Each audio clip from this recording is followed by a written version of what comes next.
म्हसवड पंढरपूर मार्गावर तांदूळवाडीजवळ ही दुर्दैवी अशी घटना घडलेली आहे। सर्व 14 जण हे पंढरपूरमधल्या रांजणी गावचे रहिवासी होते अशी माहिती मिळते। अत्यंत दुर्दैवी असा प्रकार म्हणावा लागेल। विहिरी बांधल्या जातात मात्र त्याचे कठडे हे मोठे ठेवले जात नाही।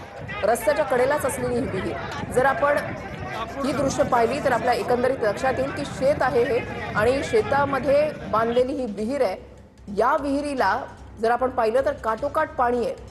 सध्याची दुष्काळाची स्थिती जर आपण पाहिली तर या भागामध्ये या विहिरीला काटोकाट पाणी आहे। वरपर्यंत ही विहीर जी आहे ती पाण्याने भरलेली आहे। त्यामुळे ज्या वेळेला ही दुर्घटना घडली असेल त्यावेळेला नेमका काय हाहाकार माजला असेल हे शब्दात मांडणं अत्यंत कठीण आहे। कारण ही पिकअप गाडी जी आहे ती थेट या विहिरीमध्ये कोसळली। या विहिरीला कुठल्याही प्रकारचे कठडे नव्हते।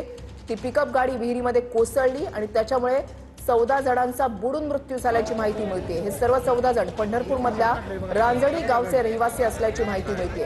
देवदर्शनासाठी हे 14 जण गेलेले होते आणि या भाविकांच्या गाडीचा अपघात झालेला आहे। पिकअप विहिरीमध्ये कोसळला आणि याच्यामध्ये 14 जणांचा मृत्यू झालाय।